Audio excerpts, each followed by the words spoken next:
I don't think people do it for that reason. Luckily, my undergrad's in software, so Oh, that's like good. there's no like Yeah, you only need like issue a in terms of bachelor's and you getting. should be able to get a job anywhere with that, right? Yeah, exactly. Yeah. Yeah, I went to audit classes because I was like, there's no point in getting a degree in these. I'm just gonna like take the classes for free. Right. Yeah, that's probably it. I mean, if you're nearby a uni and stuff and can, that's probably the right way to go about it, I think, because you can avoid all the fees and stuff that way if you can as well. Yep. All righty. So what else have you been doing lately? I mean, not much else to be honest, because I mean, I had to drive a van up and not die, which was a pretty, like that.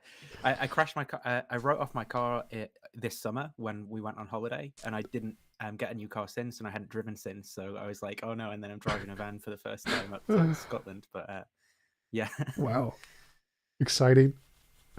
yeah. But other than that, I mean, just so I don't know. The climate conference thing that was in Glasgow. The Yep. reason that I've only just moved in is because that peaked all the prices and stuff. So I had to kind of wait for that to end and then move Wow. back in with my parents for a while. Yeah, so Yeah. I've mostly just been busy like moving backwards and forwards, trying to keep up with the course and all that sort of stuff. Also, you've been like taking the course while moving at the same time. Yeah, that's right. Well, it's gonna like a drive up during classes, then drive back. Yeah, exactly. That's well, not driving up for actual lectures because most of it's been online anyway. But definitely trying to catch up, for those days that I've spent just packing boxes and driving them around and stuff. Cool. So what got you interested in philosophy? I think I mean, I think people who are inclined towards philosophy in general, have similar sort of thoughts as they develop and grow up. Like, could my like color spectrum be inverted for someone else, or like how am I understanding these words? Like those kind of weird questions. Nerds. Um, yeah, yeah, maybe that's right. But I think it was when I sort of became an evangelical and I felt a need to defend, like to be able to say like I'm rational for believing this. Um, I think that prompted me to sort of get into some of the apologetics arguments and stuff for the first time. Um, but then off the back of that, I developed an interest in the subject, I think, in and of itself. And that mostly has gone up, like now I'm very critical of most of those apologetics arguments. I think, apologists generally overstate the case and in the process butcher a lot of philosophy, and I don't like that, right? But that's definitely what got me into it initially was this sort of need, this sort of Protestant evangelical need to like have, like I've got these propositions and they're the truth with a capital T sort of thing, and give you three sort of off the shelf arguments for them. So is that what led you to go into more agnosticism? Because you were in a phrase went to the agnostic position for a while. Yeah, I think it. I don't think people really convert or deconvert based off of the evidence, right? Though there are exceptions to that, but I think in general, um, so I think the reason I came in was probably mostly emotional in the first place. It was like around around the age where you're moving into adulthood and life gets confusing and stuff, and you're trying to work things out and you're developing as a person, and Christianity offers this story that's very set in stone, and it's like, well, here's how reality is. It can make sense this way, and I think that was appealing, and then the reasons followed. And I think some of the things were similar on the way out. Where I'd been in quite a toxic evangelical environment, and I'd been hurt by that personally in certain ways. So then I think my sort of passions, changed to not want to be a part of that thing. And then I had conversations with people like Pine Creek Doug and stuff, and so I started finding the reasons for why. But I think it's the same both ways, where my kind of desires changed, and then after the fact, I sort of found the reasons. Though I do think after a sufficient amount of time studying philosophy, it becomes very difficult to hold to particularly a sort of simplistic evangelical view of reality. Like the kind of thing that someone like Frank Chorek is going to put forward is just like, that's just not the way that the world is. You can't, so Yeah, I totally agree. I think that like for my transition out of Christianity was definitely more emotional than logical. It was before I even got into the arguments. It was mostly just believing there's this all powerful, all loving being there, and then praying for help and never getting it. Kind of like it creates this yeah, cognitive dissonance that's like, well, these two facts don't agree with each other. right. So what Yeah. is, you said your view of Christianity is different than Frank Turek's. How would you describe it as different? Well, for example, I mean, I wouldn't when Frank sort of, in some of his arguments, he'll levy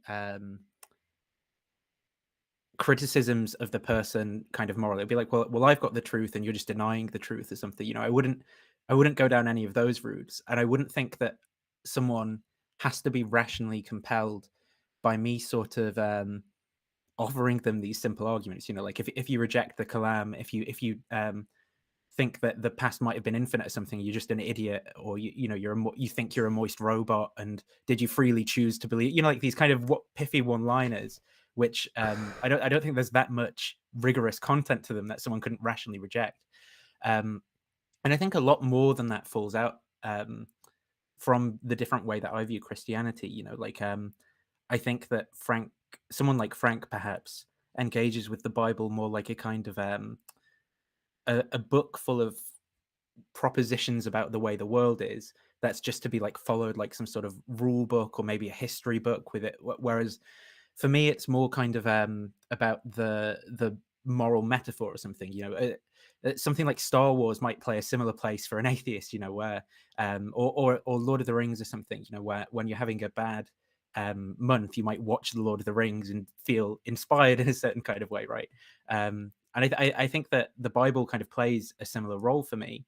Um, and I think that someone like Frank Turek just wouldn't be comfortable, saying something like that, because it has to be this capital T truth, in the sense that, like, if you're denying it, you're this evil person stuff. And I think as well, because of my beliefs when it comes to epistemology and belief formation stuff, I'm not like, if someone was interested in trying to um, think about what the world might look like under a Christian paradigm. I mean, I'd be interested in trying to figure that out with them, but tentatively holding to any conclusions I came to.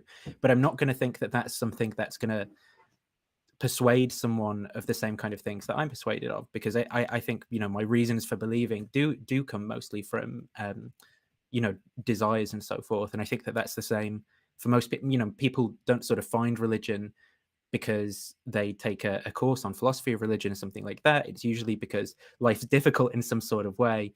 And, there's this kind of solution posed in the idea that there's a divine creator who loves them, or, they feel they're in some kind of infinite need of help. And so they find that help in religion in some way, whether you view that as a type of wish fulfillment or something, or whether you view that as tethered to some kind of spiritual reality. Um, I think that's how it happens. So I don't think someone like Frank Turek just can describe or talk about religion in that way, and that's sort of one big thing that makes it different. So you said you came to belief through like desires. What do you mean by that? How do you like desires for what specifically? Yeah, it's interesting. I mean, when I reflect, so like 7 or 8 months ago, I would still definitely have described myself as agnostic slash atheist. Like leaning towards a kind of reductive naturalism or something. I mean, why did I begin to sort of change my views of things? I don't I don't know. It's not that life became particularly more difficult at that point in time. I mean, it's been difficult over the past few weeks with all the moving and stuff, and that's not very pleasant. Um, but I do think that something in my desires changed, and I don't know what that is. I don't know how to cash that out, because any way which I try and cash that out is going to be laden with it's going to basically assume the conclusion, right? So if I say talk about it from a Christian perspective, it can be something like, well, the grace of God is working in me to kind of like grant me faith or something like that. And if I look at it from, I don't know, the kind of a kind of pop psychology point of view, and I can explain it in that way. I can say, well, I was kind of conditioned and primed into some of these concepts, and then I couldn't let them go for whatever reason, come up with some reason.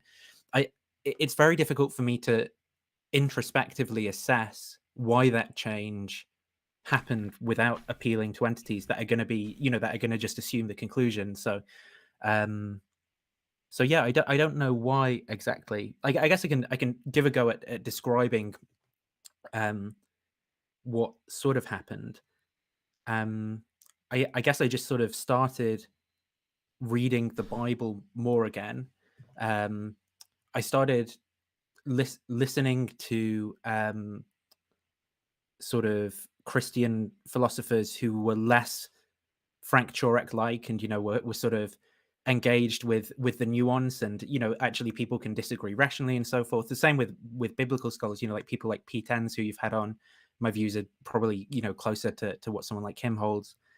Listening Um, to other philosophers, could you name a few others like Pete Enns? in terms of philosophers or Bible scholars, uh, Both. ph- philosophers, people like John Cottingham, for example. He's a guy in the UK, and he's got a very interesting book called Why Believe. Could you And send again, me his name so I'll invite him on the show. yeah, yeah, no problem. Do you want it in the chat here? I can just type it if. Oh yeah, cool. Uh, Into the chat. No, what? Oh yeah, in the chat. yeah, Got yeah, it. in the chat. Yeah, yeah, yeah. Yeah, John Cottingham would be one. And people who you're aware of, like Josh Rasmussen and stuff. Yep. I don't know that I agree with all the same arguments as him, but I think I gained an appreciation for the way that he kind of engages in discussion, and I think I grew tired of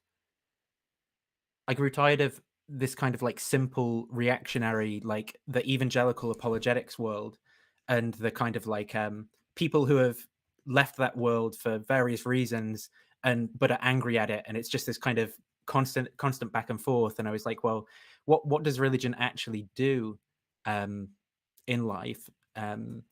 It offers this sense of community, a story about where I come from, a kind of sense of identity and stuff. And I guess I was just like, well, that is a way of life that I sort of want to engage with and be in. And but prior to like rationally thinking any of that stuff, my desires just changed, over time. I don't know how to describe it other than that, really. Well, do you take it literally, like Jesus actually rose from the dead, actual talking donkey stuff, or more figurative? And not talking donkey, but I What? That's think like the best part. Oh, in terms of, I mean, a lot of the claims in the Old Testament, especially, are very different. I mean, I agree with you that they're all pretty much all like these miracle claims are on the face of it fairly implausible, right? Given empirical experience, but the particularly trying to do any kind of historical analysis on the Old Testament, they like I don't know the original languages. I don't know a lot about the backgrounds and stuff. So, I don't think that most of them, or maybe even any of them, happened exactly as they kind of say. When it comes to the New Testament, I'm probably pretty similar, though I do think that on faith I grant the resurrection of Jesus. But that's not to say, I think from the point of view of someone dispassionately assessing the evidence, as it were, it definitely is the best explanation to go with that Jesus didn't rise from the dead, right? I think that makes way more sense if you're putting it through like a Bayesian framework or something based on the evidence that we have. Um, I think it's when the resurrection when the resurrection is viewed through this lens of well, I'd say of faith, right? But that's a really difficult word that is poison for a lot of people, I suppose. But it's when it's viewed through um, the lens of hope or something like that. I don't know what word to use other than faith. Maybe that would be useful for people. So maybe it is faith, but then you can kind of try to understand it through that. But it well, what is, do you mean by hope or faith in this context? Like, how would you define those? so faith, I would say. Well, it's a What, like, is it gift like from. hope for an afterlife, or hope for purpose in life, or like I'm not sure what you mean here when you say hope. It's sort of like I mean the only analogies sound too close to something like what someone like John Lennox would say, but it's kind of like in a partner or something, right? When you you would hear maybe someone tells you some evidence, like they saw your partner with some guy at a coffee shop or whatever, but because of this personal sort of commitment that you have to them or something, you don't. you don't you don't assess that evidence in the same way that you would assess something like a scientific hypothesis, and someone told you, I mean, this is a simple example, but I rolled a ball at this angle and the acceleration due to gravity was different or something. It's not like that kind of evidence because um, of the way that the emotions and the commitment that you have and stuff are tied into the way that you come to assess that. Because you've got a relationship with the person, you sort of assess it um, through the lens of love or something. I know that's, it's kind of weird, and I grapple with, because I'm not looking at the comments, but I can imagine that the comments for this chat will be something like, "Well, that sounds an awful lot like confirmation bias, right?" Or something like that. And I'm very sympathetic to that, but I guess Well, what comes to mind to me is like when discussing epistemology with some of the professors I have on, we talk about like, is it justified for a kid to believe his parents when his parents say Santa Claus exists or something? And that's an example of a justified belief that the kid has because they have a relationship with their parents or their parents are true and give them the most reliable information they have. And so if you have that kind of a relationship, that would seem to fit the kind of definition of trust or hope where you're using it as that's a reliable source of information you have. yeah, I think that's quite right, though.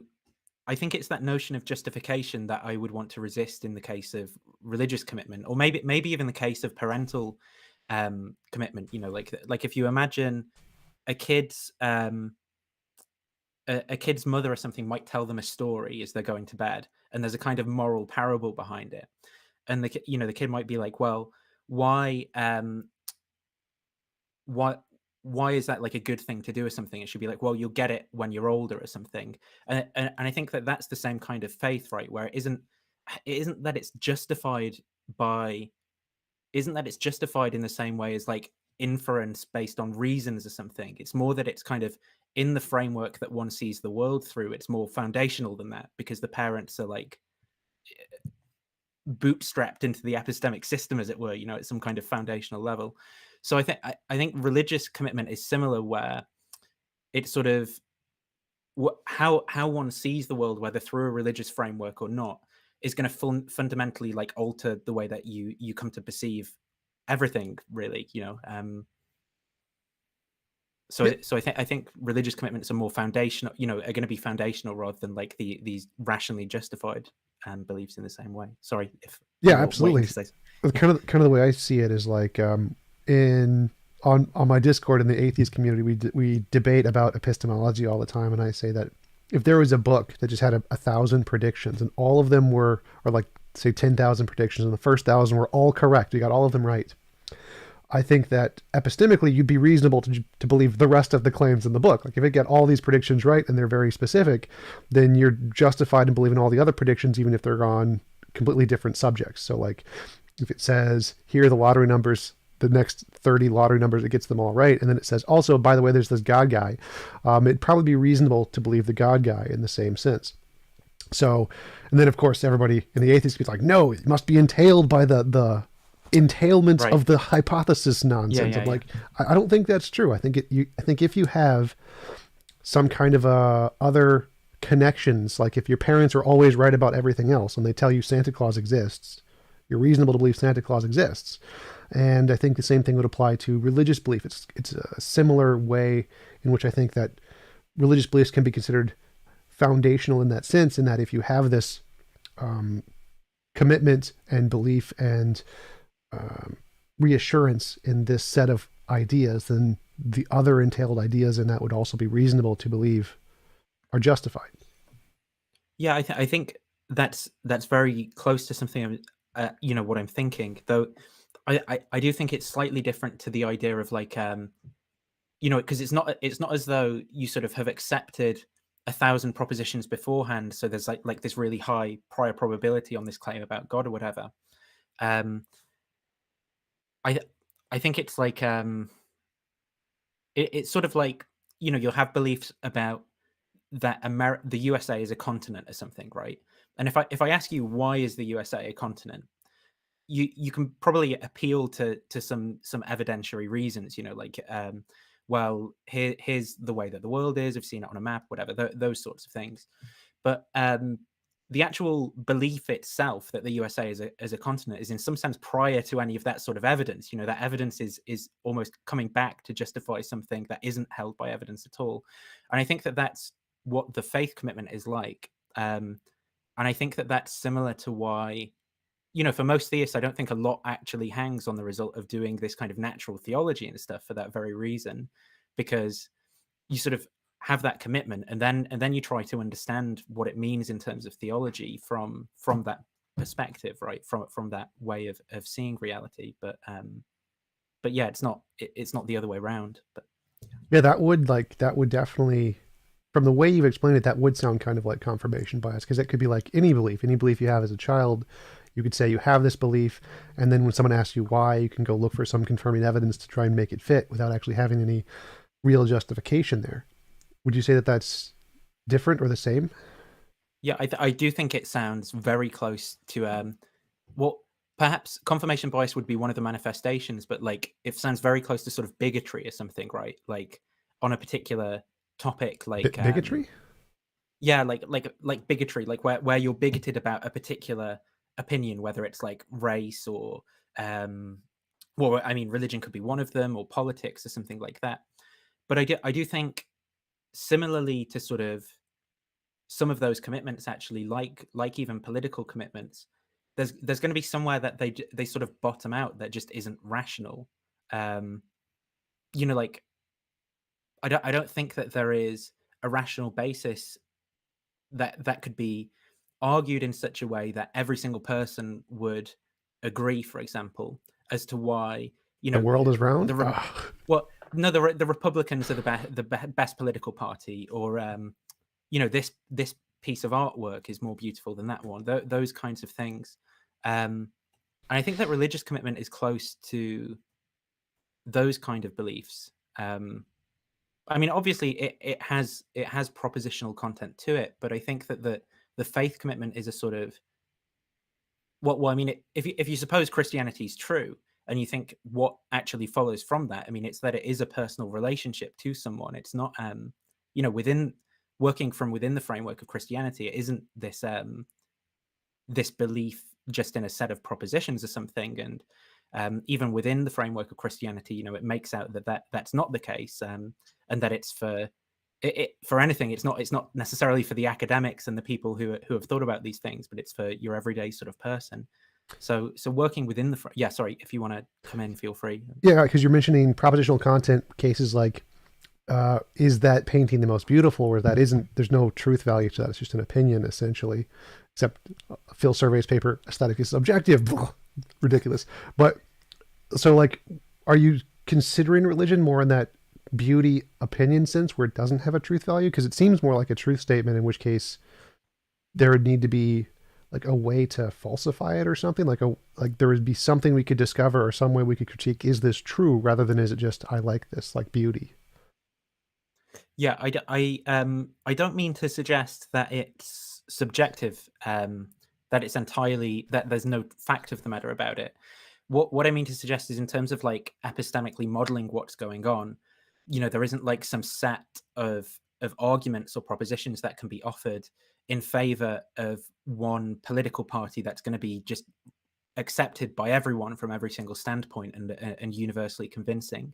And similarly for, it could be the case that some kind of realism about beauty, like there is actually in the world of the world a most beautiful painting, but I don't think that there's going to be a set of arguments that can be offered that would be accepted by every single sort of rational person in favor of that, because we don't all share the same sort of starting points in our commitments. And that's more along the lines of what I mean to say. Oh yeah, for sure. But would you like, because when I think about Christianity, it's really hard for me to accept it as true because of my morality, my understanding of morality. It seems like, specifically like the Christian worldview, seems horribly immoral. Like if there was this all-powerful, all-loving being, then he would know that the best world, the best of all possible worlds, is one where it's physically impossible to force any other person to do anything they don't consent to. And to me, that seems like a moral primitive. It seems like that would really be, if there is an objective morality, that would be the objective morality. And if there was a perfect being, that's what it would create.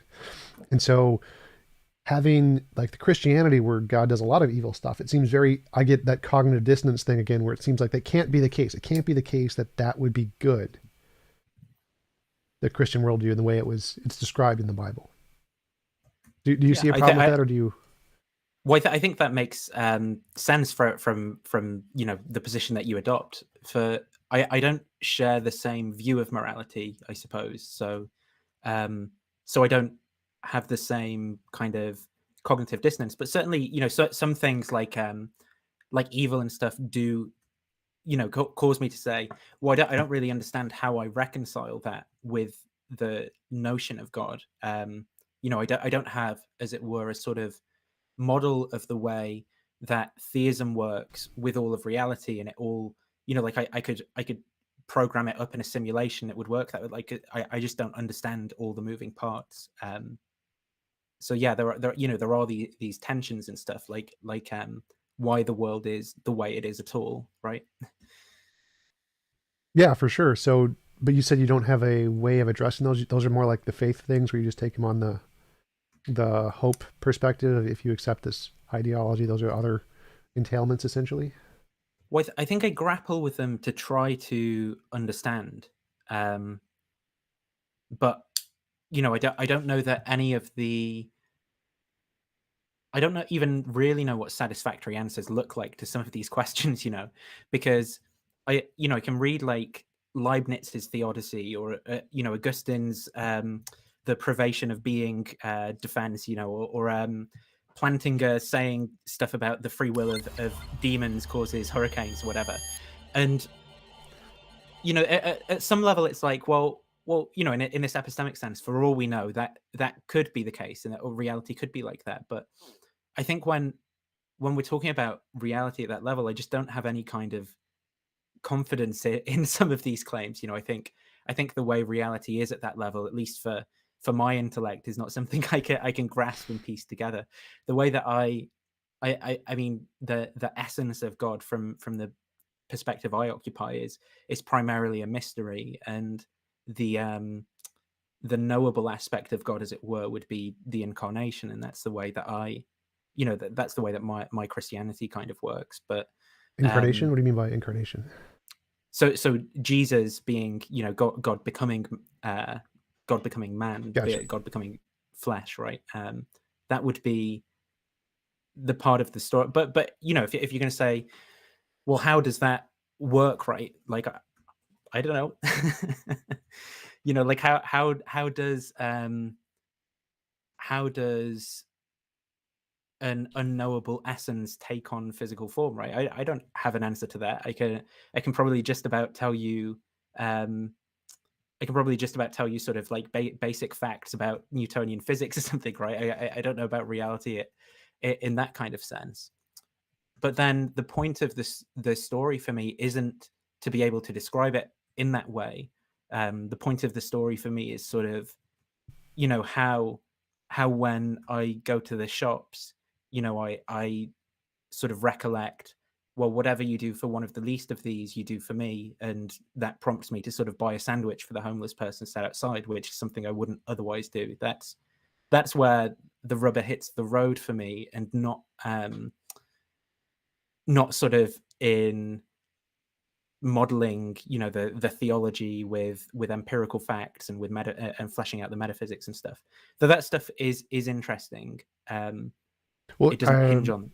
so you bring up the pragmatic impacts of your belief, and I definitely think those are important, especially for religions, because I'm trying to make an atheist religion based on my objective morality. Right. But what is that?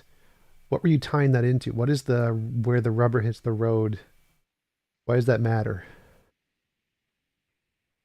I think it's because we are fundamentally beings of action in the world, right? Like the way reality like fundamentally is this manifest image of which has a kind of moral dimension to it, and it's like decisions like, what am I going to do today?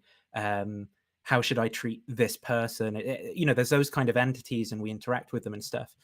um and I think that that's where the rubber hits the road, because the story of Christianity, as it were, is something that's lived out in that manifest image. It's lived. It's it's not.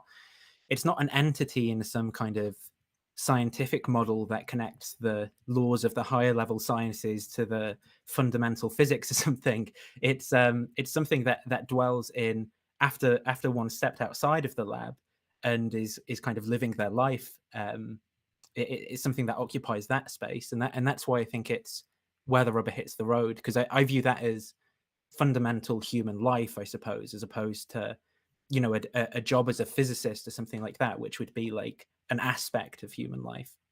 Do you think that's something that's important for religious beliefs, is that they have that rubber hits the road aspect to them where they have a pragmatic impact on people's lives, and that's important in the way that religion is a part of people's lives? And if so, how do you see how the rubber hits the road in other religions? Like, would it change your confidence level, to use the street epistemology terms, if like other religious beliefs had, where the rubber hits the road for them, like they had a more moral impact or something like that? Yeah, if I think I mean to answer maybe the whole question, I I mean from my point of view is very pluralistic. I'm not again, that's another area where I disagree with someone like Frank Turek. Um, and that's not to say that I think all these gods exist or anything like this, but I just think that given this kind of hazy hazy definition of the essence of God existing, I think that it can communicate with different cultures through whatever kind of languages and symbolism and stuff that they have. So they'll come to religious conclusions through various kind of different ways of looking at things. Um, so I'm not particularly exclusivist in that sense, though it doesn't mean I necessarily commit myself to like these contradictory propositions, about the way reality is. But yeah, if I were to say, like Arjuna, who Theology Unleashed, if if I were to begin chanting Krishna, right, and it made me a much better person, um, then I think in some sense, I'd be adopting those religious practices and beliefs, and if it not just if it made my life so much better in the sense that it caused me so much pleasure, but if it made me love people more and give more or do more good with my time, I think I would be fully adopting that set of religious practices. Now, there'd still be a question that remains behind that. Like, for example, is there a natural explanation as to why chanting Krishna is doing that? And that might be the case, but I think from the point of view as me, the human, um, who has to kind of choose how to live, then I'd still be within that religious framework, adopting that particular form of life. So, from my perspective, when I'm creating my atheist religion, one of the ideas is to try to move us as close to the best of all possible worlds. And to do that, the goal would be to decrease the cost of living as much as possible. So, one of the things I'd like to do Right. is like buy an apartment building and decrease the cost by like 50% or something. And so, if my atheist religion became popular and it inspired people to live better lives and to help decrease the cost of living and to lower costs of businesses, would you say they would also be living by that religious motto in a way, even though there was no God? If it decreased the cost for those businesses. Yeah. So like if the goal is to decrease the cost of living so that everybody can live easier lives and not have to like go into debt. And it's the fundamental tenet of my religion, essentially. And people adopting this religion did live by that way. They adopted this as a motto and they deliberately tried to decrease the cost of living for everyone as much as possible. Would you count that as being like a religious doctrine or living by the religion in the same way? Would it be equally as valid as the chanting Hare Krishna, Hare Krishna, Hare Hare? Yeah. Yeah, I'm not quite sure. I think there's something. I mean, I'm not going to be able to provide a sort of strict definition of what religion means, because it's kind of vague, like what a game is or something. But there definitely are certain things which seem to have to kind of be there, and it seems like the person firstly kind of identifying with a set of practices or something, rather than being defined by someone else as falling under those practices, seems to be quite important for them being like a member of that religion. So, like I had a conversation the other day where someone said, there's no such thing as Islam because um, because you can't kind of define the term or whatever. And I was like, well, let's just go with all the people that identify themselves as Muslims, because I don't want to get into some theological debate about whether having this verse or that verse, particular interpretation of something is the true Islam. But I'm happy for anyone who's sincerely saying I'm a Muslim, not just as a reductio sort of going, yeah, well, I'm a Muslim and eating like a bacon sandwich, but anyone who's sincerely saying I'm a Muslim, and there's some sets of practices that are sort of encompassed by that. One of them seems to sort of be saying like peace to you, brother, a lot with people who are in the in group. One of them seems to be reading the Quran and going to mosque and that sort of thing.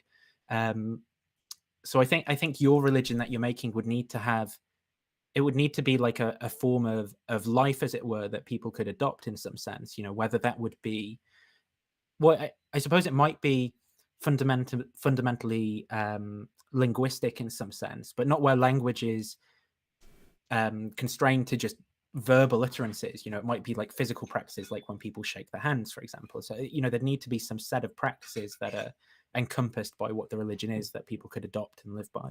Oh yeah, absolutely. I mean, that would be the goal would be to all the practices involved in trying to decrease the cost of living. But I mean more like would that, because you mentioned how other people's influences, where their rubber meets the road, for other religions can be explained in a sense by the God, because the God can communicate with other people through their cultures or whatever.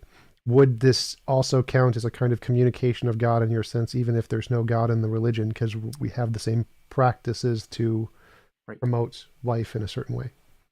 Yeah, I think that would actually be right under that story of reality. Like it's sort of like when precepts kind of say, well, you believe in good or something, so therefore I've kind of got you believe in God. And it's like, well, no, that's under your story, but under your story they're entitled to access the moral facts which you think are grounded in God, right? But that doesn't mean that comes along with the proposition, this is grounded in God. They just recognize that's good, and the way you cash that out in metaphysics is slightly different. So I do think that under that story, I think like humanism, for example, I'm not opposed to what humanists do in general, because I think it brings about a bunch of goods which I think are fundamentally grounded in God.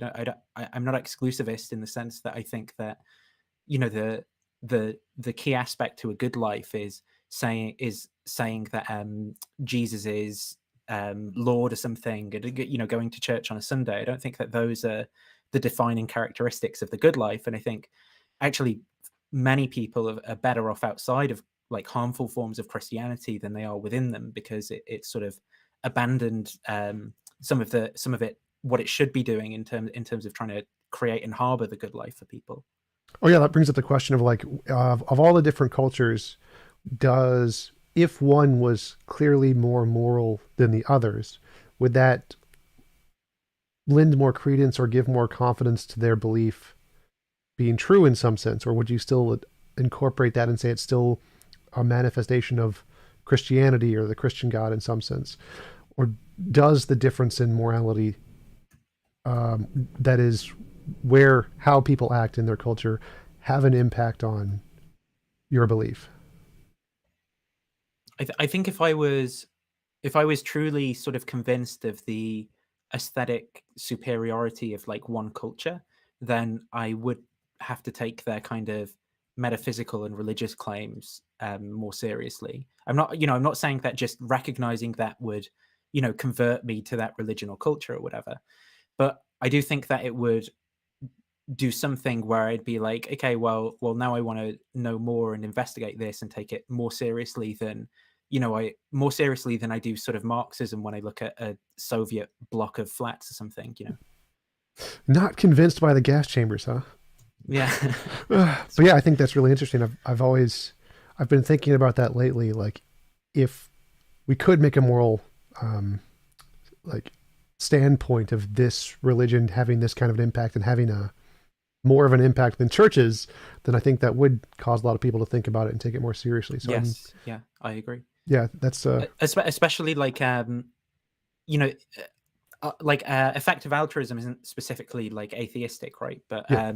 I do think what people like Peter Singer, for example, do outside of Christianity is well, I think the strongest argument from the position I occupy is the sort of meager moral fruits of believers. So when I see, people, um, people who are claiming Christianity sort of being terrible to one another and not loving people or doing the best they can, though I can't say, I can't sort of bring out the specific counterfactuals of what they'd be like without that story, but it seems like they're not doing that much better than everyone else in a lot of cases, and that I would say is the strongest kind of rational reason against the position that I occupy.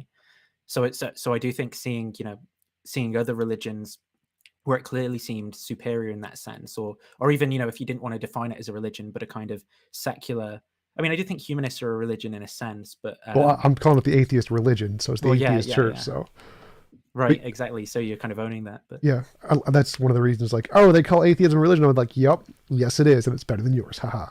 It's gonna be like the goal.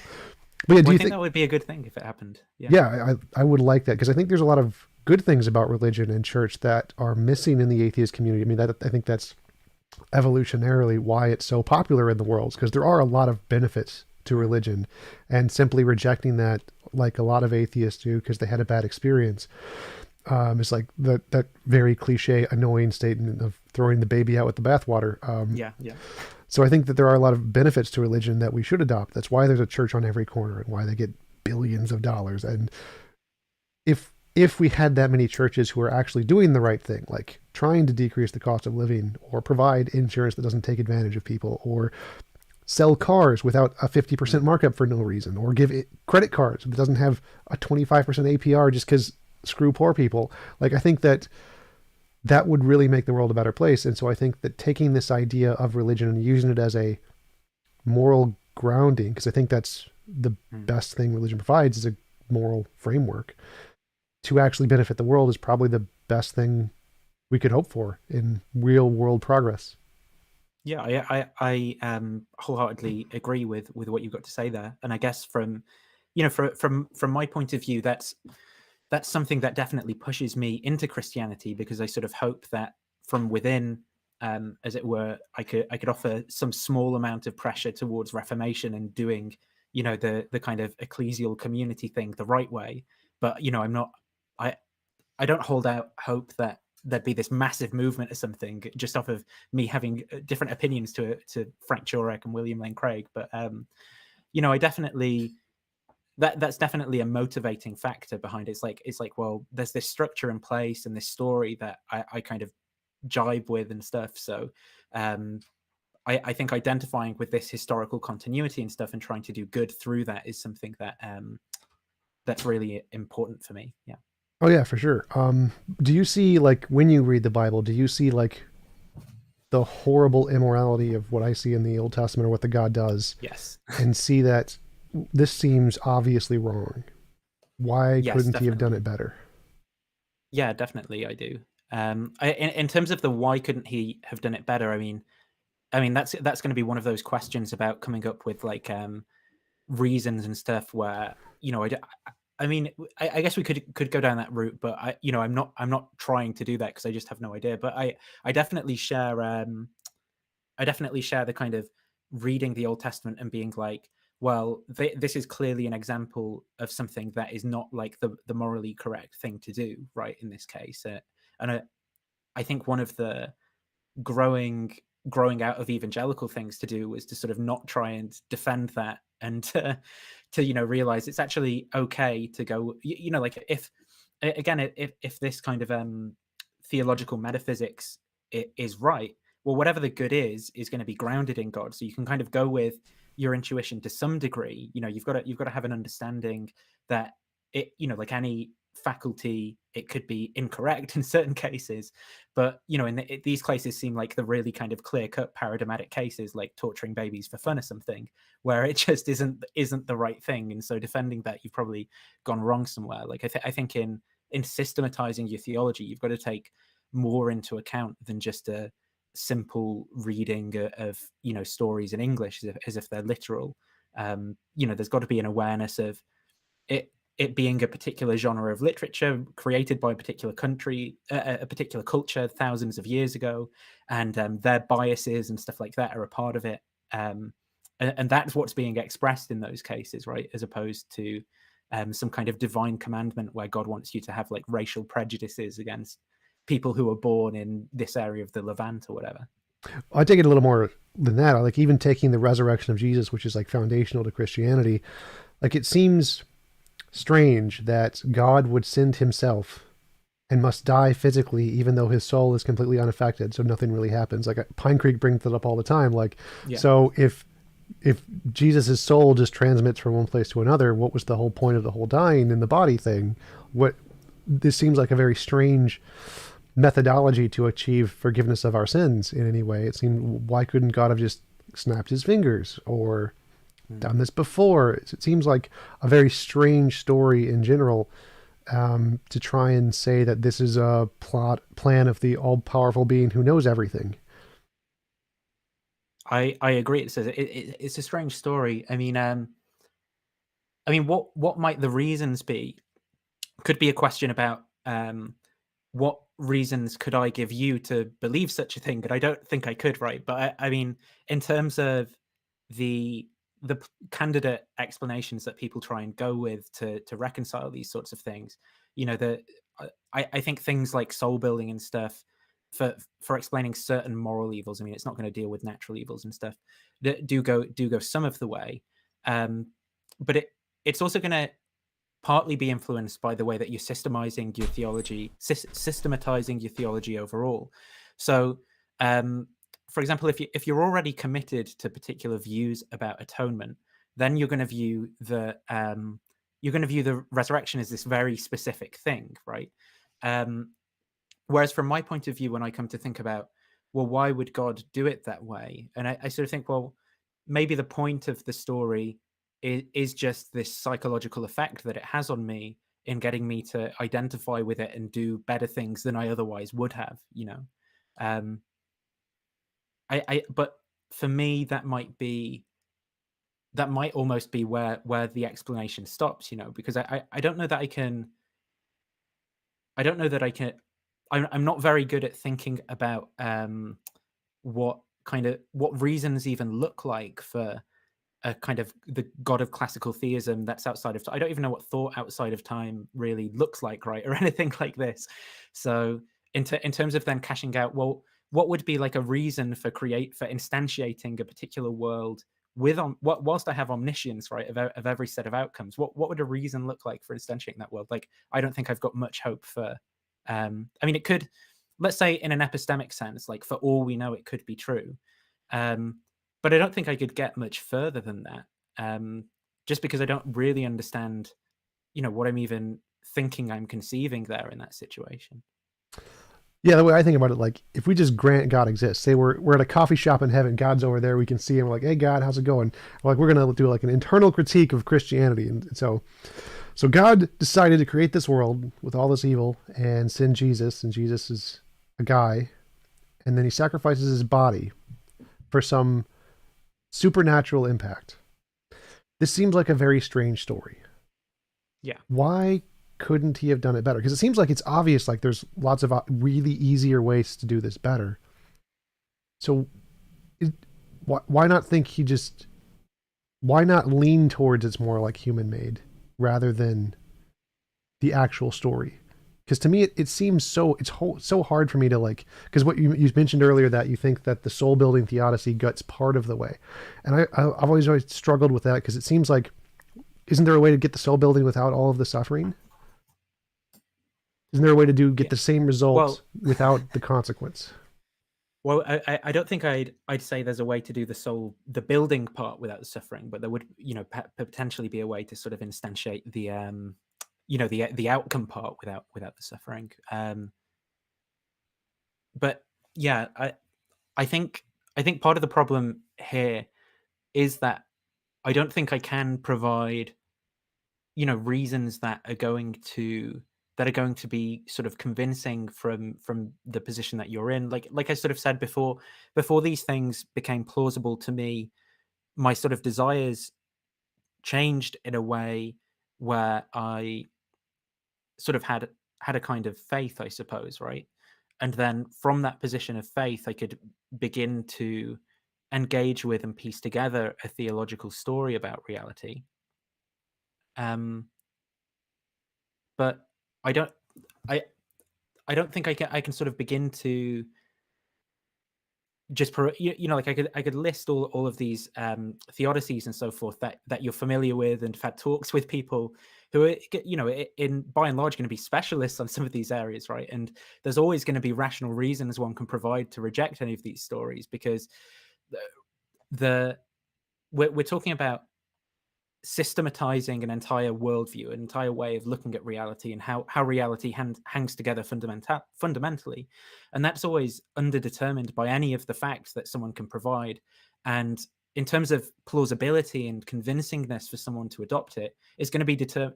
That rational assessment is going to take place against a ton of commitments that one withdraws to. You might think it in this, like in the case of a skeptical hypothesis or something. Well, what I'm doing is I'm going to do away with all my assumptions, right, and tip the whole barrel of apples out and just assess these claims one by one and see what good reasons look like. But even to do something like that means adopting a particular standpoint of rationality where one believes certain things. And so I don't think when we don't really share any religious hinges in our belief system, that we can get the door to move, sort of thing. I mean, I think what might be convincing, would be like getting to know someone and over time befriending them or something like that. And I think that might begin to convince someone of the plausibility of religious claims. But I don't think discussing philosophy of religion is something that's going to do that. So in terms of like providing you with the various theodicies and ways of modeling how God might have like reasons to create the world this way rather than that, whatever. I mean, there's always going to be another consideration that can be brought into account, like, well, why not just do this, or why not? And yeah, it's going to be like that for any position anyone adopts. Oh yeah, that was kind of my question. Is like it seems like just how everything else is underdetermined, it could also be underdetermined that the soul building can be achieved in multiple ways. Like it seems strange to me to think that the only way to do soul building is with suffering.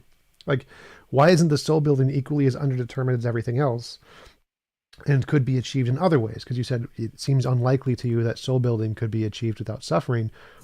Why is that? Because to me, it seems like soul building is some kind of essentially intellectual growth of some kind, some new way of learning, essentially, that you adopt after some experience. But it seems like you could get that new way of learning from other experiences other than suffering, right? Like video games. I play video games, I learn, and I progress and get better at the video game without suffering. I do think that certain kinds of suffering, are a necessary condition for certain kinds of flourishing and growth. But I mean, it certainly doesn't mean all of them. Like I do think there's a certain kind of growth that I would say I've experienced by playing video games as well, right? I don't know that it's the same kind of growth that was available for me, through sort of like when I did crash and write off my car, right, and there were people in it, and the challenges that we faced together as a group or something, or the challenges in driving a van which I was anxious about from Manchester to Glasgow, and unpacking all the stuff, and it's like bad weather and things. I don't know. Maybe it's because the stakes are higher. Maybe it's the affect and emotion of the situation. But I do think that there's a different kind of quality to that than if I'd sort of played through the levels of Forza 3 or something, like. um, but I do think certain kinds of suffering might be necessary conditions for certain kinds of good. But I mean, there's still problems for that. I mean, am I going to say that in the face of someone whose child has just been born with like skin inverted or something? Like, hell no. Like, I'm just going to be shocked and horrified by that and be like, why the hell is the world this way? I mean, that then is going to sort of that then is going to be, well, I want to love these people, right? I want to try and alleviate their suffering and comfort them, and help them process some of this trauma. But I'm not going to be able to tell a kind of like theological story. What I'm certainly not going to do is sort of say, "Who are you, oh man, to question God?" Like a sort of um, the the response of some theists might be. I'm just going to say I do not know. I have no idea. But you don't think it's possible to get the same results without the suffering? Like, for example, we could have you Right. Sorry. Yeah. On that point. like we could have you drive the van, and you're just in a video game. You just don't realize it. So you're in the Matrix, and you're like Right. driving the van, and you think it's real, and so you get the exact same soul building in your brain because it affects you in the same way, even though that risk of actually falling isn't there. You just don't realize it. I mean, in the case of like a brain in the vat scenario, could you get the same kind of soul building? Possibly. I'm not sure. I mean, in terms of just instantiating the outcome, which isn't what quite what you're going with, I do think that that's obviously different. But in terms of like a radical skeptical scenario, I'm not sure. There is something that intuitively seems off to me. It seems like if I maybe it would have to be the case that I could never find out I was a brain in a vat or something, right? Because if I then knew I was a brain in a vat, it would in some sense trivialize those experiences and the growth that I thought I'd gone through. But it could be the case that if I never found out I was a brain in a vat, that it would be identical.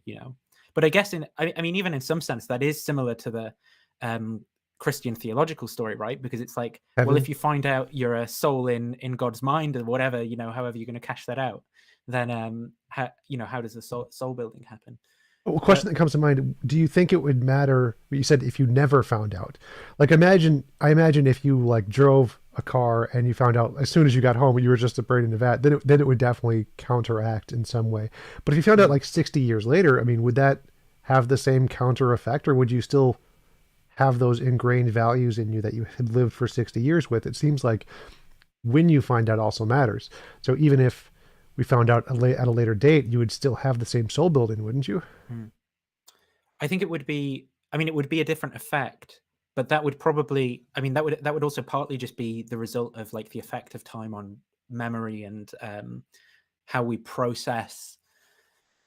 How we process stories ethically, kind of thing. Like something that has just happened is very very kind of immediate. The story I tell myself about who I am is very connected to the things that have immediately happened than the things that happened 10 or 15 years ago, I suppose. Um, would it change would it change the virtues and character that I developed? I'm trying to like, I think that's how I would characterize soul building from a naturalistic worldview because I don't know Yeah, exactly how else to describe that. yeah. What I think if I found out when I was 60 that I was a brain in a vat, it would change my relation to those experiences. Just like I think God revealing Himself and saying, actually, you can now know with certainty the way that reality is from a Christian perspective or something, and um, actually, I exist this way, and you're in heaven now forever or something. I think that would also fundamentally change your experiences to your relationship to those experiences that you'd had in this life. Um, but I don't know exactly what it would do to them. I think in some sense it could trivialize them, because the immediate thing that comes to my mind is like I'd think, well, why did I experience that? Like, presumably in the case of God, there might be an answer that follows up, there might not. In the case of finding out I was a brain in a vat, I'd be like, well, why is that the case? Well, I mean, it just is. Maybe I don't know. I think it would change my relationship though to those experiences that I'd had. I'd still have the experiences, um, But but it couldn't might you cause say me soul to. building in the Yes. both? Like you'd say you come out of the Matrix and you talk to Bob, the Matrix builder, or whatever, and he's like, "Well, why did I go through that experience?" He's like, "Well, for soul building, like you did this Mm, to build your character in some way." yeah, yeah. Is there any difference in the validity of the soul building in the Matrix example versus the heaven example? And why would the soul building not be equally as valid in both cases? I'm genuinely not sure. I think it could be in most respects, actually. As I'm thinking about it, like I think it would be sort of weird because some of the it seems like in the God case that in some sense that's kind of resolves the existential questions about life, right? In a way that the um coming out of the Matrix example sort of wouldn't solve, because you still have all these existential questions about existence in Matrix world, for example, that would remain unresolved. You mean So I think like the origin of everything kind of questions? yeah, like how do I live? Like why am I here? What am I doing? Like and in some sense, whether or not one has those existential questions could lie at that the hinge of differences between why people go down the route of like naturalism or religious disposition in the first place, right? But I do think there wouldn't be that kind of closure. Whereas I think in the case of it being God, you could feel sort of absolutely safe or something in this kind of existential sense. Whereas waking up from the Matrix, it would feel what I imagine. I mean, I could be wrong. I would feel as sort of vulnerable as I do now in this existence in some way. Um, Is that relevant to soul building though? I mean, does that a part of soul building that you would get that feeling at the end of the journey, or is that a different I think topic? well, it plays more into sort of the overarching theological narrative, I guess. It's not necessarily a key part to soul building, I suppose, but it might be like a relevant difference between sort of the two views. Relevant difference, but because you said it wouldn't be relevant to soul building, but it would be relevant in the another sense. So it would be relevant in terms of like considering overall how the two sort of stories play out, I guess, right? It's not like relevant to it's relevant to because the point of soul building is I guess whether this is a plausible candidate story for why God might have reasons to permit moral evil or something in the world, right? Um, and I guess I see that as being a bit different to exactly how would these things play out from my point of view after I sort of became aware of the way things were ultimately. I don't know that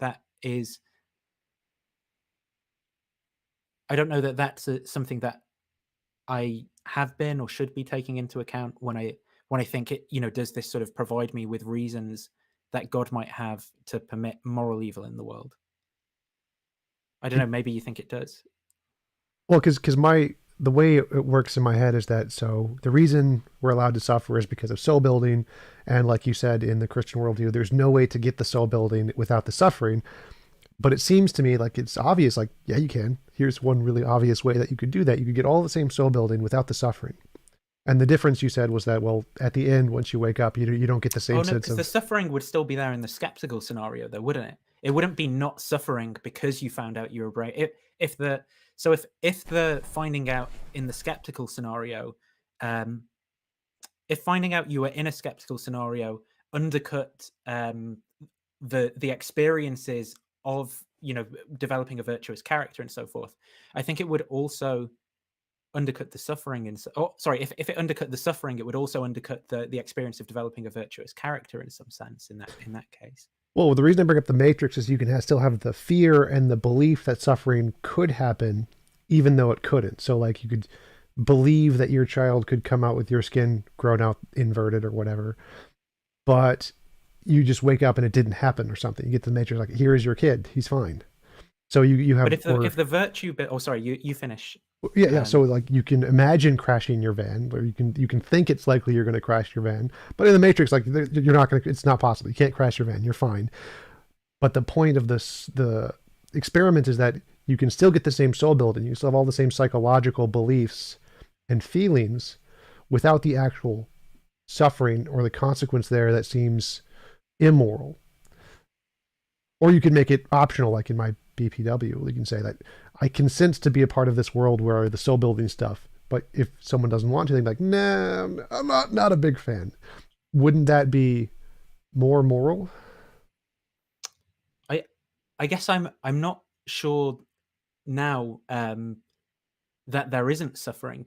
If the if those experiences, even though it's acknowledged that they weren't real in the sense that they were taking place in the most fundamental level of reality or something, but if they're, phenomenally identical, for both, for from whether they were in the base reality or the kind of matrix reality, then it seems that the phenomenal realness, right, seems to be this condition that makes the development of my character, um, real, right? It makes it something that really happens to me. But it also means that the suffering that I experience is this like real thing in that case. And I'm not sure then, I'm not sure it's disanalogous from the God soul building case, because it seems to me that the suffering in the Matrix case is just as real as the suffering in the kind of God soul building case.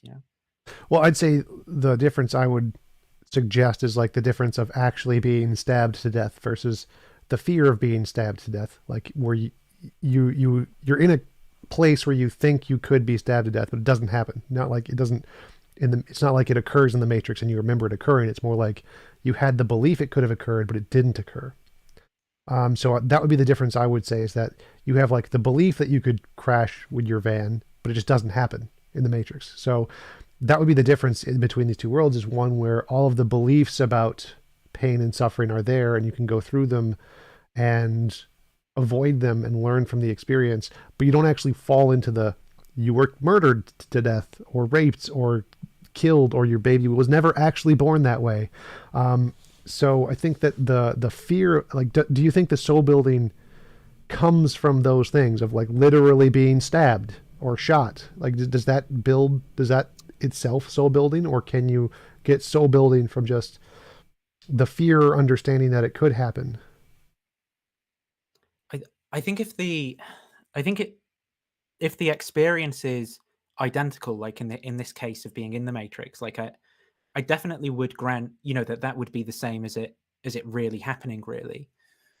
Um, I guess the thing that I'm not seeing is how it's kind of superior to the kind of theist case, right? Because it seems that in the theistic case, it's that when we're saying like it didn't actually happen or it didn't really happen, it seems like that really or actually is sort of being used in the same sense in either case. Um, where it's, like your soul is absolutely safe regardless of whether you were kind of like raped or shot or whatever, just in the same sense that your actual personhood in the Matrix example is safe being plugged into the Matrix. Yeah, I'm taking um it a step further than I'm saying. So just eliminate 100% of rape in the Matrix. So there's no rape in the Matrix at oh, all okay, right, anywhere, I see. but you still have the fear of it. You still think it's possible. Oh, okay, sorry, I misunderstood then in that case. Yeah, so I jumped to the second Yeah. analogy probably without explaining it well enough. So in that case where there is no rape whatsoever, does that limit soul building in any way? Like, does the experience of being raped itself contribute to soul building? Yeah, I guess the question here is, sort of, could there be certain evils in this world taken away, right? And it still have the same amount of soul building? Um, Perhaps. It could do. I can't see exactly. I can't see exactly what permitting rape and all of the things staying the same and just removing rape. I can't see exactly what that does in terms of soul building. Yeah, because to me it seems soul building is more of a internal thing. It seems like from a deterministic standpoint, some psychological feature, and any psychological feature can be achieved in multiple ways. Like you said, it's underdetermined. There's always an undetermined amount of ways to achieve the whatever psychological effect you want. So any particular way of getting there is there's going to be a worst way of getting there, and you could eliminate that and still get to the same outcome, right? Well, I think in some sense maybe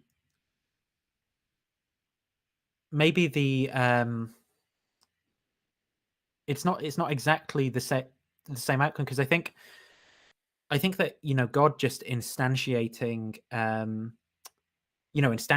built souls already. Why not do that is going to sort of be maybe a blunter way of putting this kind of question overall.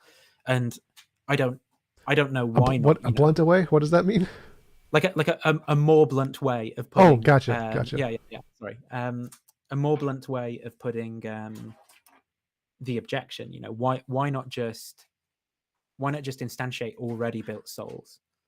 I I don't know. Now, why not instantiate a world where there were slightly less evils, right? In terms of drawing this kind of parity, I guess, with the case where the soul can be built in the same way, but with less evils. I don't really know why. Um, I mean, I agree with you that it would be roughly the same.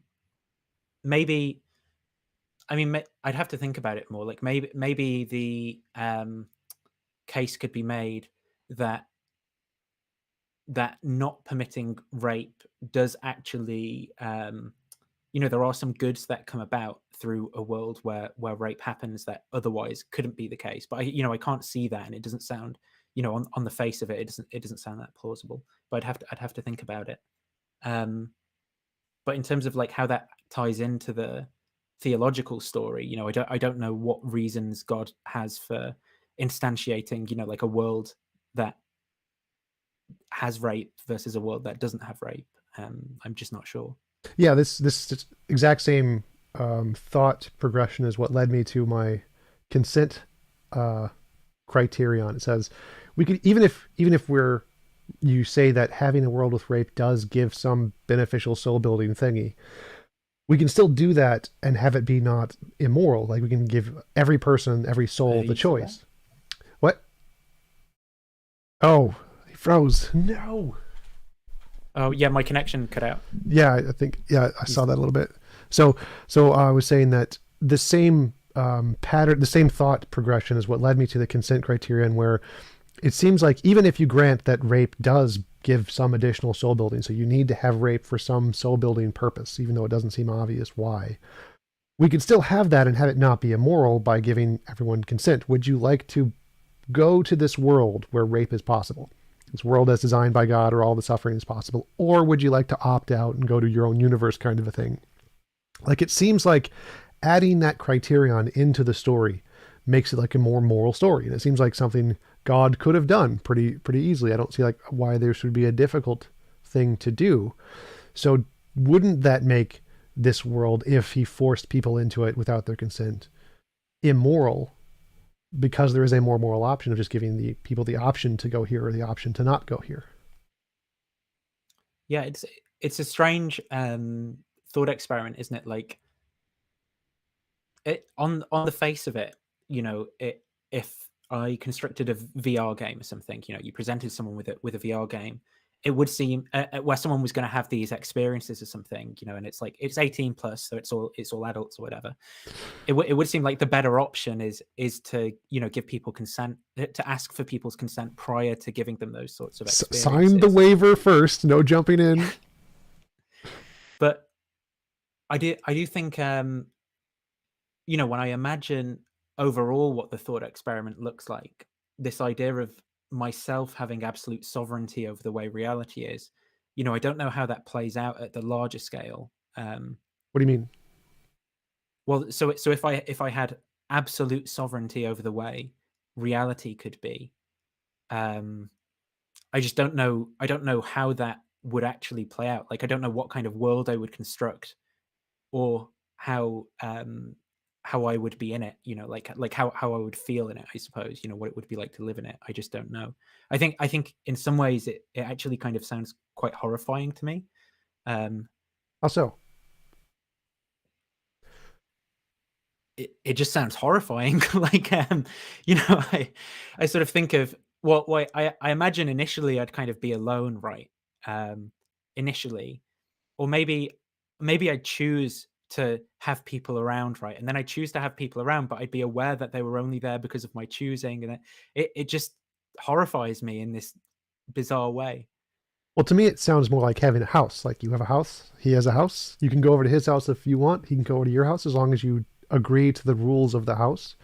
You could decide to build a house together, and you both have a say in the rules.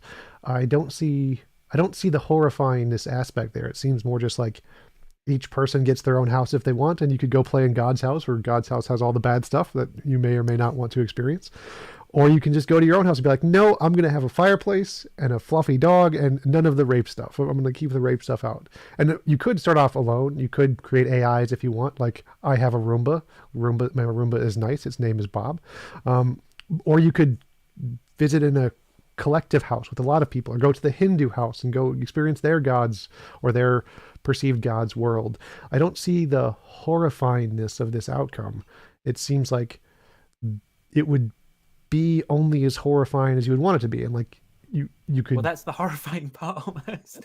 It's kind of like, it's like it's so I think in the case that you painted, where it's like, you have your house and your friend has a house and you can go over.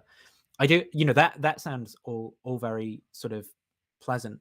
But I think that takes place almost in this background assumption of a nested reality, of a reality that one is nested within, where there are certain things that aren't alterable by one's will, and it's this idea of any change being alterable by a person's will.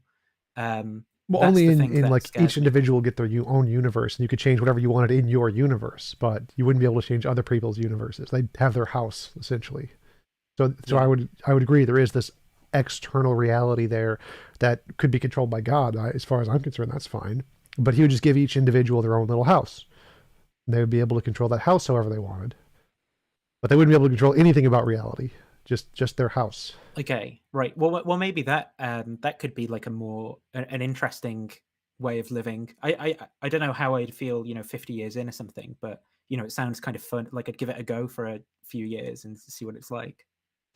Yeah. So I mean, because I think of it Yeah. like you can change the way you feel however you want. You can do. I would do lots of video games and anime. I'd just be like in the video games, like I don't playing know them over about and that over. that idea as well. The idea of you can change your feelings however you want also horrifies me, Oh, so because I think maybe I'd initially initially out of curiosity, I think I'd probably choose, like orgasm pleasure, right? I would literally, I'd choose that.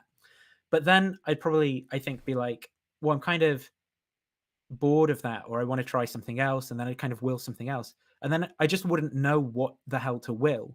Um, and then, yeah, well, it that's just scary to seems you like because this that seems like fun. yeah. I'd be like, it would be like an adventure game of trying to figure out what you want to do, and I would probably follow the same pattern of orgy levels of ecstasy kind of a stuff, and then I'd be like, okay, I've done this enough. Now I want to change it up. So I'd probably make it like a video game where I'd have doing or discovering certain kinds of actions would give me the orgy feeling, and I'd want to be exploring the world to try and find what those actions were, and I'd like turn off my knowledge of what they were and just or randomize it or something, and then just have a world to explore to try and find those things. I would find that extremely entertaining.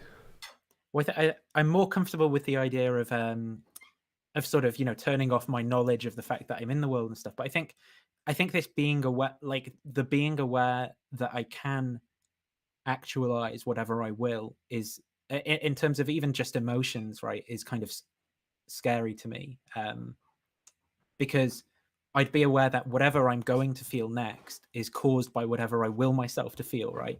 And then I can just will myself, and then I don't even know, because emotion seems to play this regulative role in my psychology, where it's in response to other things that are going on around me in the external world, which I mean, let's say the external world is sort of like it is in the thought experiment, but it's also in response to sort of my previous thought patterns and things that are going on in my internal world. And I guess this idea that I could like will myself to just experience pleasure or to be angry or sad or something, and then just be like, no, I'm going to will that. I think it would just be this rage confusion. Well, then I'd be like, well, I'm not going to feel rage. It freaks me out. Like, it really freaks me out. Um, yeah, Well, yeah, I find it's a that really weird interesting state to because be. me, I see it like a video game. Like I have the cheat codes. I could make myself God at any point in the video game and just despawn everything. But I deliberately don't do that. I deliberately like limit certain actions and play through it one way and then change the conditions, play through it another way. And I don't think there would be any substantial difference here in the two cases. You would have the option to at any point just give yourself godlike power, but people don't do that. When they play video games, they usually limit themselves, make it harder for themselves, and then once they beat it that way, they make it harder for themselves again, increase the difficulty. And that's what I would imagine it would be like for the most part, where it would be progressive changes that would help you to find out what you kind of really enjoy doing. Like you would find out what kind of video game you really enjoy doing, or what kind you would want to do more often, and then change it up after that. So I don't see it as horrifying. To me, it seems like a big adventure game. So I don't understand the intuition people have, like what you're sharing, that it is horrifying in that way. To me, it seems like some kind of like intuitive fear of the self in a way, or intuitive fear of human nature, intuitive fear of having control. I don't understand that feeling that people have, and it's something that I'm very curious about. Yeah, yeah. I don't know that it's it. What I want to say it isn't. Is this sort of, maybe I'm not saying that this is what you're doing, but maybe this sort of psychologization of, the Christian narrative of, well, humans are intrinsically sinful or something, so I wouldn't want to be given power over to myself. I mean, that would be like a belief that I sort of have as a part of Christianity, but I don't think it's what's playing a big role in this thought experiment for me. I think what it is something like, well, when I consider what the world seems like, right? I sort of consider it from this background of assumptions, where the way I conceive of it is as if I'm stepping into a VR game, but there are certain baselines about the way the world is that remain the same, whereas I'm taking those away. Whereas the world itself, and that seems good, right? If it was like this VR game where there's always the base reality you can step out into, but in the case where those things are taken away and everything is subject to my will, um, it just seems like so strange, like anything could happen, and anything does happen that I will, and I don't even understand. I don't understand how like valuation and meaning would work. Like in terms of the way that my psychology and you've painted some ideas there of how that might work in saying, you know, well, I'd forget about it and create a world that's kind of similar to our own, but take away some of the evils. And I agree that like, okay, implant me into that world, and maybe I get some of the same kind of meaning and value and stuff. But it's this being aware. Then, if I ever become aware again of the fact that my will can control things, it's straight back to the kind of existential terror. And then almost becoming aware of that knowledge would undo or trivialize or something, like any of the things that I had done as a subject in the kind of scenario that I'd set up. I don't know. It just that's what seems sort of terrifying to me. Well, two things that come to mind for me is like, one is, do you think God fears that, has that same feeling of existential dread when he realizes he's an all powerful being? And the second would be is like, well, there would always be this external reality that was independent of your will, because like there's always each individual being would have their own world that you could go to and collective things. So there would be an external reality there that has some shared logical consistency or something to it, independent of your world. So it'd only be that your world you could do this to. Because to me, it feels comforting to know that I could go back to my home and then look at porn or whatever when I want to, and not be trapped in the external world of everyone else's values. So I don't feel the same dread of that idea, knowing that there is an external world there, and everyone has their own world, and I can go experience those if I want to. But then I also have this place I can go back to where I have full control. Yeah, I suppose on thinking about that first question, I think maybe the thing that is making it scary for me, right, is as I conceive of it, I'm thinking of that I stay me, or what I understand to be me, introspectively in some significant sense. So if it were the case that my whatever I am can be changed such that I would be like what it's like to be me would be qualitatively identical with what it's like to be God, whatever that means, then perhaps I wouldn't, experience the perhaps I wouldn't experience the existential dread. But I think if in any significant sense I do remain me, and as I understand myself, psychologically and so forth, than it would be that kind of horrifying thing. Um, because I don't know, I'm sort of thinking of, because in terms of the scenario you're painting as well, it doesn't seem like, I don't think we'll ever be able to change the way reality is metaphysically or something, so as we could, like make ourselves God or something, right? Um, but I think maybe what you're describing could be, or something like it, something that could be possible through technology in this kind of VR sense. So I guess in that way, that's what's playing into me conceiving of it as I sort of significantly stay myself, and I, sign the rights over to Google, and they transplant my brain into some computer or something, and then that scenario is actualized. Well, is there a difference But between those two cases? Like, because I think it's definitely possible that we can gain control of the laws of physics and probably change them in such a way where we could do this too. I definitely see that as likely that if we gain enough technological ability, we will be able to change physics and do this in the more literal sense, where everybody gets their own universe and we just have some kind of like spiritual control over the laws of physics, just like we do in a computer. And obviously, I don't want to sign myself over to Google, but it seems like in a way you're kind of doing the same thing in Christianity, where you're signing yourself over to God as opposed to Google in this case. yeah, I mean, I agree with that analogy. It's just that, God, from my point of view, like God's a kind of different entity to Google in a few ways, but Only a few. yeah, just a few ways, but not so many for so long, with the metaverse and everything, which is, um, and Mark Zuckerberg is the incarnate Christ and everything. But uh, yeah, I think maybe it could be, the question seems to be sort of like, could that be done through technology so as it would be phenomenally indistinct from the sort of description of reality where one would be like made a god or something, right? Maybe it could. Maybe you could in some sense simulate simulate that. But I don't know why. I'm not sure why it would be like me, for example, that would be done to, because it seems that I would be transformed so much in such a process. Like I think even, I mean, I'm assuming a bunch of stuff about the way that physics and neuroscience and stuff plays out in the future. But I think whatever would have to go on to like transplant my nervous system into that, in order to make me not be me in the sense I psychological, in order to make myself not have these existential psychological issues that I do have, my neural architecture would have to be changed in this like really significant way as well as it was put into this machine. And then it wouldn't be clear to me, why not just build a machine that was like that in the first place? Maybe is the important thing the continuity of psychological experience, like, that I knew as a past self that I was me and now I had become, but then would that undermine the thing? And so it's like this really weird scenario, so I'm not, I don't know how to think about all these things.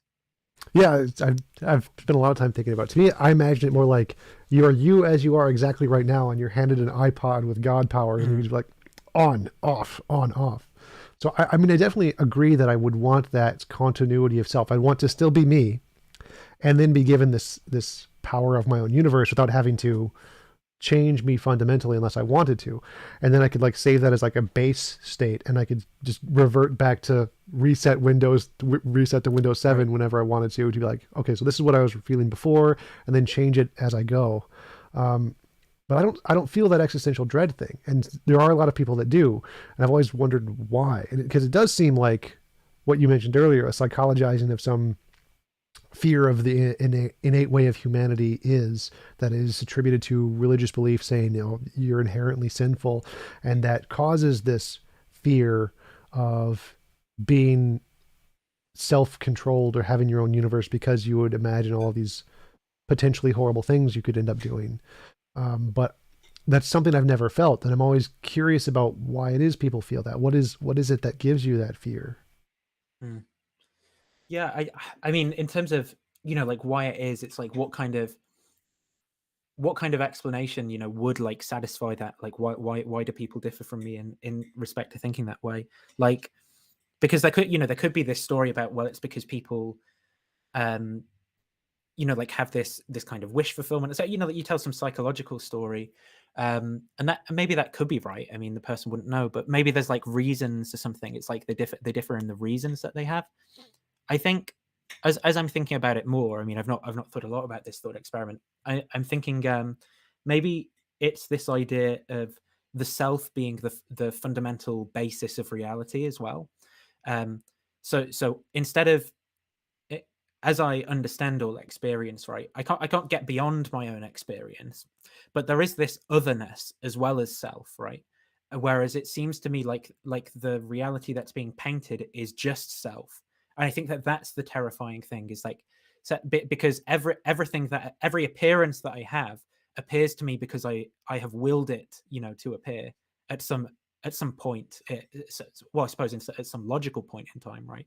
Rather than like it doesn't matter about the chronological ordering. Like I'd be willing, even if I'd willed myself to forget, then the appearance of the forgetful reality would only be there because logically prior to that I had willed myself to forget. And so it's if I ever became aware of the fact that everything was dependent on my will, that's the thing that terrifies me. Like it's not, and it's not because I think it's it's not because of human nature being inherently sinful or something that I think that. It's just that there would be no other. There would just be self. Like that when I would be aware, and that's so lonely. And I mean, I could sort of delude myself. Well, maybe not delude is the right word. I could sort of trick myself into thinking there was another, but there never would be. It would just be, Oh yeah, yeah. I and totally, that, yeah, I totally understand the position of like if literally you were the only thing that ever existed, that would definitely feel lonely, and gaining knowledge of that, given your current psychology, would be very depressing. So I can totally understand that perspective. But in the thought experiment I'm presenting, there's also all of the other people who have their own universes. They're out there. You can visit them. You can go to their universes right. where you're subject to their universes laws or whatever. And so I wouldn't feel that same loneliness because there are other people there.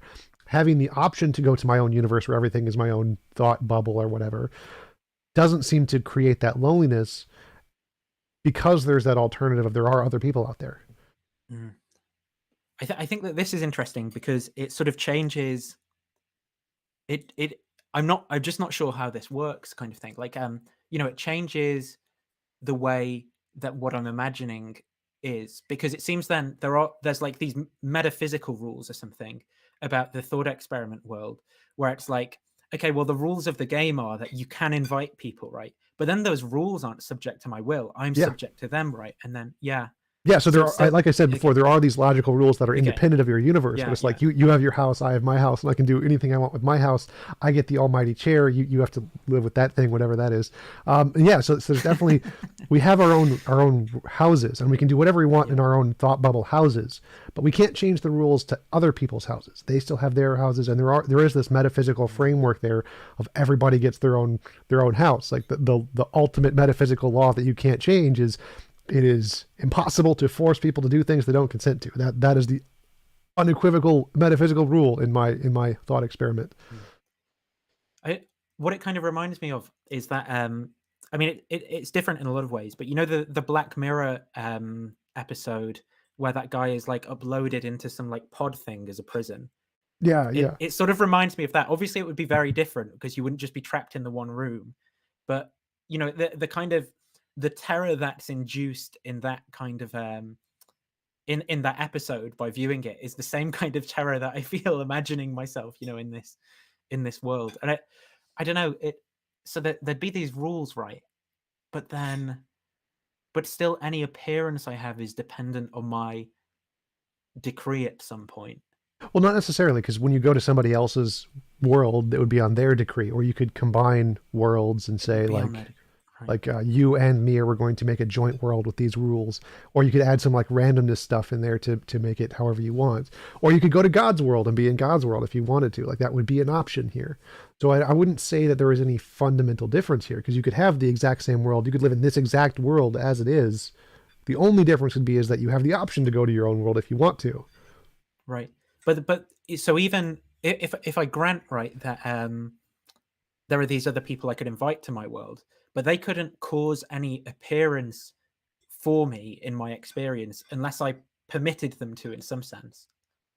So it still is dependent on my will in that way. Do you see what I mean? Like there's nothing that they could do that I would experience that I hadn't permitted them to do. Yeah. And so my will is still sovereign in that. And so I think it still falls back into that same terror of like, well, everything that happens is just self. I'm starting to sound like a French continental philosopher, but Well, why is that scary? it's Like saying that I could choose to go to Hitler's universe where he allows gassing, and then I'm being experienced gassing.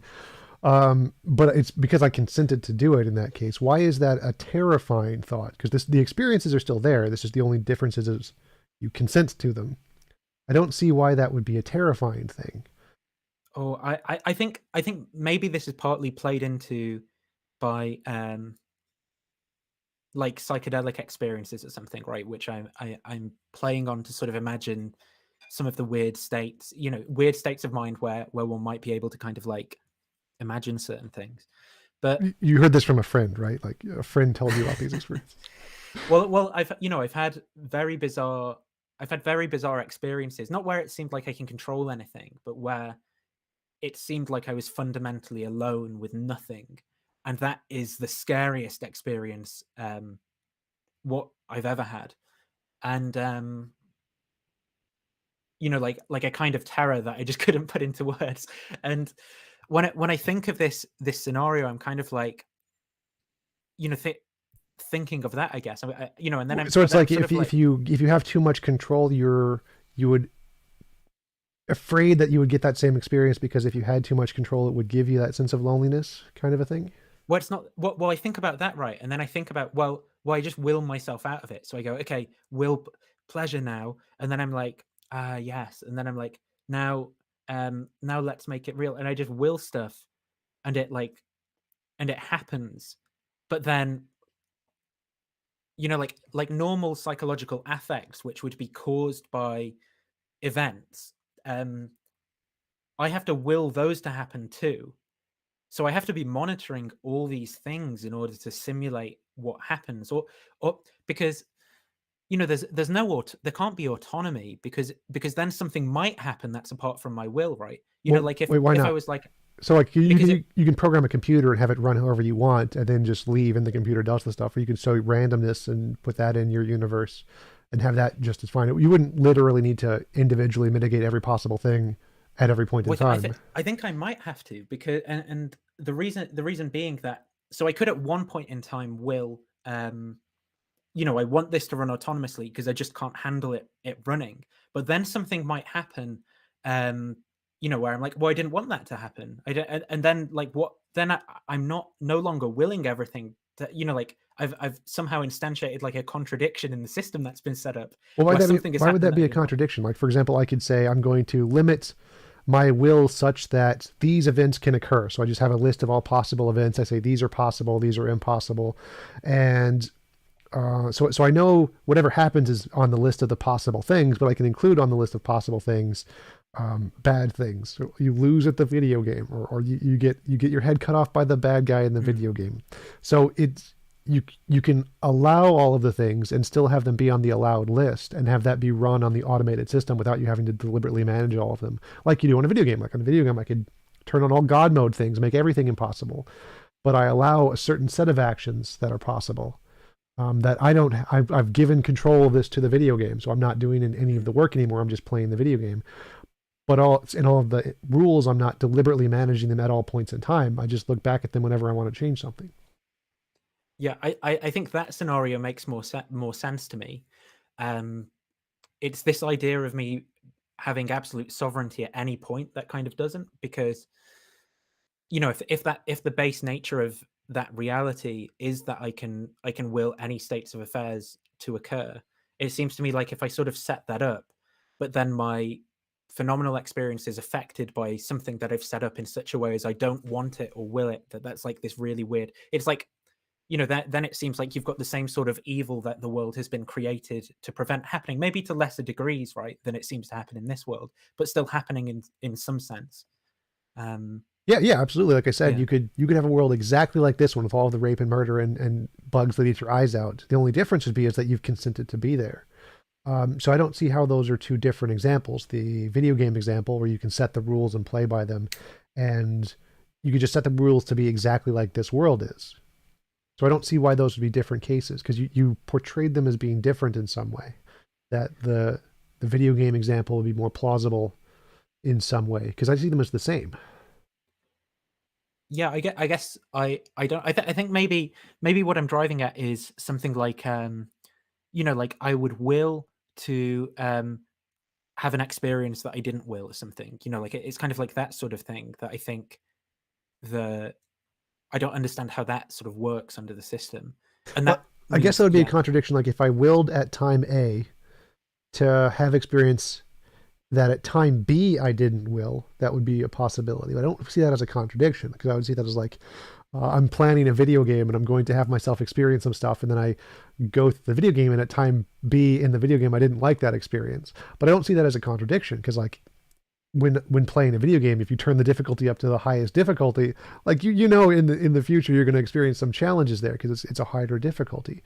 And maybe when I'm experiencing those challenges, I'm very upset with the video game because I'm like throwing my controller at the wall or whatever. But I did that deliberately. So when I started the video game on the harder difficulty, I knew I was going to experience these challenges, but I did that consensually, even knowing that in the future I'm going to have some frustration with it. So I don't see that as a contradiction. Like that doesn't seem to be a logical contradiction in that set of experiences. Not with the tense built in, um, but I do think it should be possible. It seems like if I can will anything, right, then something like willing to experience something that I don't want to will or something is like, something that could be willed because that's something, or maybe it's not something because it's a contradictory state of affairs. I don't know.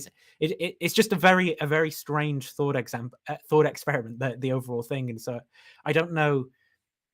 Let's say let's say at the pause menu when you're sort of deciding what life to lead next, or whatever. It's that experience that I don't know what it's like, and if it's played out in the sense of a video game that I understand, where there's a menu and some constraints and options, if we stop building in constraints, then it becomes less existentially terrifying and makes more sense to me. But it's this idea of when the constraints are taken off altogether, um, that well, firstly, I sort of stop understanding what it is I'm imagining, but when I do think I'm imagining it, it's just terrifying in that sort of existential way. Oh yeah, absolutely. I totally agree. So I agree there are constraints like Okay. in that way. Like the big one is it's impossible to force people to do things they don't consent to. Like Yeah. that's one you can't change. No conscious entity could change that no matter how much they wanted. They can say they can like give their will over to somebody else or whatever, become a slave, and then other people can force them to do Mhm. what they want. But you can never force anyone to do anything they don't consent to doing. That What is about the like go ahead. I try not to be rude. I was going to say, what about David Wood? David um, Wood, the guy who like tried to apologize 301 or whatever, where he like tried to yeah, attack his yeah. dad or Oh, whatever. I was gonna, well, it seems to me that there are some people who will things like to genuinely harm someone else. Like if someone has but that is not allowed in the metaphysics of this Yep. reality, right? Yeah, Yeah. you can will only things that apply to yourself and your universe, but your will doesn't apply to other people. So it's no involuntary imposition of will, which means all parties involved. There can't be an involuntary imposition of the parties involved. Mm. Yeah, I mean, I guess that helps it to make more sense to me. It irons out some of the weirdness, but I still find it very, very weird overall. It would have to become far more like a conventional video game that I understand for me to be like comfortable stepping into it, I think. Interesting. Yeah, well, we've been going for several hours now, or an hour and a half or something. It was a great conversation. Really enjoyed talking to you. Love to talk to you again sometime. Good luck with your degree. Do Yeah, you want to thanks. tell people where to find you? Closing statement stuff. Yeah, my channel's Digital Gnosis. I've got a bunch of stuff over there. I guess for most of the people who watch you are probably going to be more familiar with the Bad Apologetics series, which I've got, because presumably there aren't a whole bunch of theists watching your channel all the time. But so that might be of interest to people. But other than that, I have got some interesting conversations coming up. People who like philosophy might want to watch. So Rob Coon's talking to Graham Priest about what the one true logic is to rule them all, and Graham Oppy and Bernardo Castrop talking about physicalism versus idealism. So people might find that interesting if they're philosophically inclined. Cool. Awesome. Thanks again for coming on. Really appreciate it. I will let you